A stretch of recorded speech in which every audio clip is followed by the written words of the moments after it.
আজকে আমি আপনাদের দেখাবো গার্মেন্টসে একটি বেল তৈরি করতে কতজন লোক লাগে। তাই ভিডিওটি না টেনে পুরো ভিডিওটা দেখুন। হ্যালো ভিউয়ার্স, আসসালামু আলাইকুম। সর্বপ্রথম চলে আসলাম আয়রন করতে। এখানে মোট 4 জন আয়রন করতেছে। এটা একটা অটো মেশিন, এখান থেকে আয়রন করে লাইনে নিয়ে যাওয়া হবে।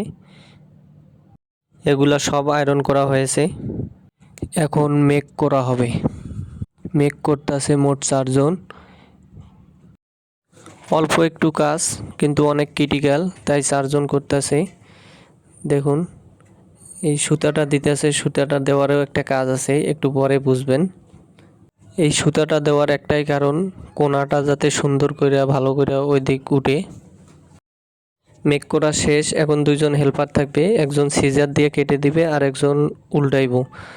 আজকে একজনের ছুটি হয়ে গেছে, তাই একজনেই করতেছে। এই যে সুতাটা দিয়ে সুন্দর করে কোনাটা উল্টাইতেছে দেখুন। এখন এই মেশিনে টপ সিন দেওয়া হবে। 2 সাইড 2 মেশিনে করানো হয়। এক সাইড আমি করলাম আর এক সাইড অন্যজন করবে। বেলটা অনেক লম্বা, এটা একটা লেডিস বেল। এক সাইড করা শেষ, এখন আর এক সাইড করতেছে সামনের মেশিনে। দেখুন বেলটা প্রায় 5 ফিট। বেলটা টপ সিন দেয় 4 জন। এটা 2 নেডেল একটা মেশিন, ববিন শেষ হয়ে যায় তাড়াতাড়ি। এখন সামনে একজন হেল্পার থাকবে, ও শুধু সুতাই কাটবে। এই 2 সাইডের সুতা একবারে পুরো ক্লিন করে দেবে। সুতা কাটা এখন শেষ, এখন মাউথ করবে।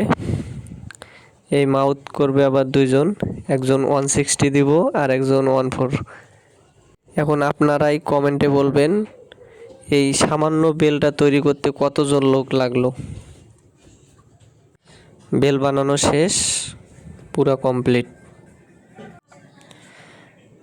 বেলটা কেমন হয়েছে কমেন্টে সবাই জানাবেন।